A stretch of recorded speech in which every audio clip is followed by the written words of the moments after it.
You put the record on, a piano starts, it's a simple melody, a little lonely. Then the voice comes in, it's a heavy voice. Not heavy with power, but with weariness. The man singing sounds tired. He sounds like he's lived 1,000 lives, and most of them ended badly. He's telling a story. It's a classic country story, the kind you hear in a dim bar late at night. It's about love and loss, about having everything and then having nothing. He had a queen. He was a king. Now, the queen is gone, the kingdom is empty, he's just a jack, a nobody. The cards were dealt, and he lost the hands. A perfect little capsule of heartbreak. Simple. Direct. You could almost see the tear in the beer, and then, just as the sadness settles in, something happens. It's something that makes no sense. A sound rises up behind his voice. It's not a steel guitar. It's not a fiddle. It's a choir, a full-throated gospel choir. They swell and surge, their voices rich and deep. They are singing with him, around him, for him.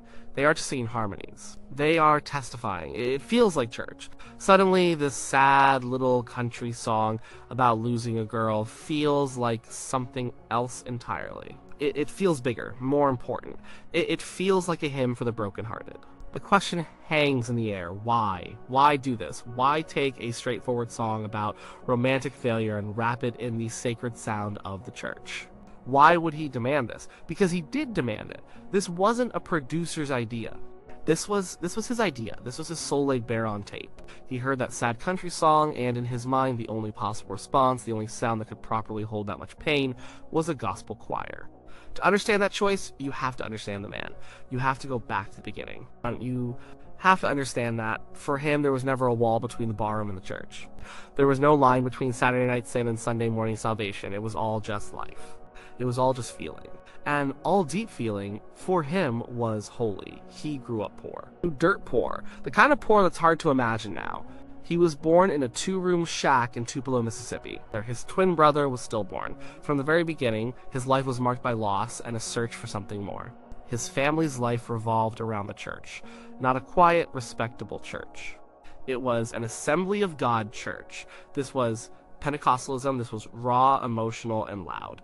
It was a place where people spoke in tongues, where they danced in the aisles, where they laid hands on the sick and prayed for miracles. It wasn't about quiet reflection. It was about feeling the Spirit move through you. Physically, visibly. The music in that church wasn't polite hymns from a book. It was raw gospel. It was driven by a stomping rhythm. It was call and response. The preacher would sing a line and the congregation would roar it back. It was music meant to shake you, to lift you out of your seat and out of your troubles. It was about catharsis.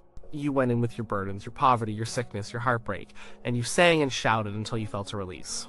You gave your pain to God, and the music was the vehicle. It was the language of surrender and salvation. This sound, this feeling, was baked into his DNA. It was his first musical language. Before rock and roll, before the blues, before country, there was gospel. It was the foundation of everything. But he heard other music too. Tupelo was a segregated town, but sound travels. He would sneak over to the black churches and listen from outside. He heard a different kind of gospel there. Even more rhythm, even more blues. He heard the music coming from the porches in the black neighborhoods. He heard the blues singers on the street corners. He soaked it all up. Later, when his family moved to Memphis, he found Beale Street. He stood outside the clubs, too young to go in, and listened to the bluesmen pour their souls out through their guitars. The blues and gospel are cousins. Sometimes they're twins. One is crying out to God, the other is crying out about a world that God seems to have forgotten. Both are about pain. Both are about finding a way to endure it. The blues talks about the lover who left. The gospel talks about the savior who will never leave. But the emotional core is the same. It's the sound of the human heart in a state of crisis. He understood this instinctively. He saw no contradiction. The wail of a blues singer and the shout of a gospel choir were coming from the same place. A place of deep, undeniable feeling. So when he became a star, the biggest star in the world, he brought all of that with him. People tried to label him. Is he rock and roll? Is he country? Is he pop? He was all of it, because he came from a place where those labels didn't exist. He sang love songs with the same fervor that he sang hymns. Listen to his early hits. There's a wild, unchained energy there, an almost spiritual abandon. It's the feeling of that Pentecostal church, just with different lyrics. He was always, in a way, taking his audience to church, but he never forgot the real thing. Throughout his career, no matter how famous he got, he always recorded gospel music. It wasn't a side project, it wasn't a gimmick, it was essential, it was his anchor. His gospel albums won him his only Grammy Awards during his lifetime. In private, after his sold-out shows in Vegas when the Rhinestones came off, he wouldn't party with movie stars. He would gather his backup singers, the Stamps Quartet or the Imperials, and he would sit at a piano. And he would sing gospel songs until the sun came up. This was his medicine. This was how he recharged his soul. It was the music that brought him back to himself, back to that little boy in Tupelo who found a refuge from poverty and pain in the sound of people singing together. Now, let's go back to the song. The original version was a hit a decade earlier. It was sung by a man named Ned Miller, and it's a great country song, but it's quiet, subdued. The vocals almost spoken. The music is sparse. A little guitar, a simple beat. It's a man sitting alone with his thoughts, resigned to his fate. He's a jack now. That's it. The end. There's no drama. There's just a sad, quiet acceptance. It's a photograph of loneliness. When he decided to record it, it was the mid-1970s. This was not the young rebellious man anymore. This was a man in his 40s. He was living in a gilded cage. He was divorced from the woman he considered his queen. His health was failing. He was isolated, surrounded by people who worked for him, but deeply lonely. He was the king of rock and roll, a title he never liked, and he felt like his kingdom was crumbling. He was living the lyrics of that song. He wasn't just performing it, he was feeling it in his bones. The heartbreak wasn't an abstract concept, it was his reality. The sessions took place at his home at Graceland. He had turned a large room, the den, into a recording studio. They called it the Jungle Room because of the wild furniture. He brought the studio to him because he didn't want to go out. He wanted to be in his own space on his own terms. He was trying to find the fire again, and he chose these songs. Songs of heartbreak, of loss, of regret. Songs that mirrored his own life. So he's in the jungle room, he's singing this country song about being a jack. His voice is thick with genuine pain. He knows this feeling. He is this man. And in that moment of profound personal sadness, what does he reach for? What is the only sound that can possibly contain this feeling? He reaches for the sound of his childhood. He reaches for the sound of salvation. He reaches for the gospel choir. He calls in his guys, the Stamps Quartet. These weren't slick session singers. These were true gospel men led by the legendary J.D. Sumner, a man with a voice so low it seemed to come from the center of the earth. He didn't want them to just sing oohs and ahs in the background. He wanted them to be the congregation. He was the preacher, testifying about his pain, and he needed the congregation to answer him.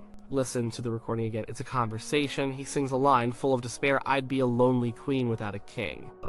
He sounds small, defeated.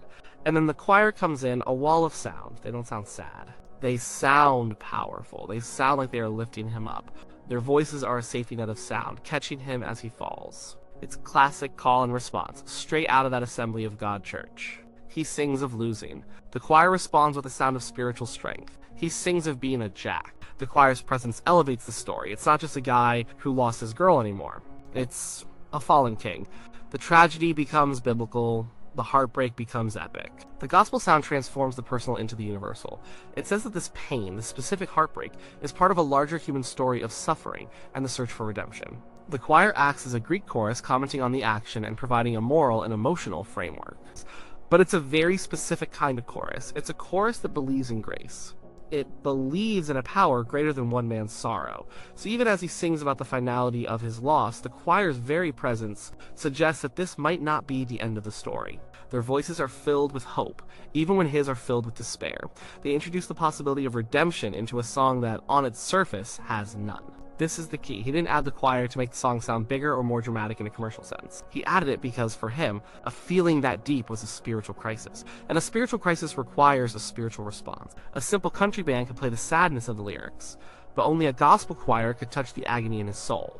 They weren't there to support the melody, they were there to support the man. Think about the symbolism. Here he is, the king, singing a song about losing his queen and his kingdom.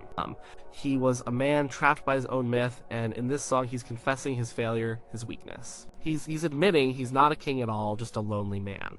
By bringing in the choir, he's doing what he learned to do as a boy in that Tupelo church. He's taking his brokenness and laying it before a higher power.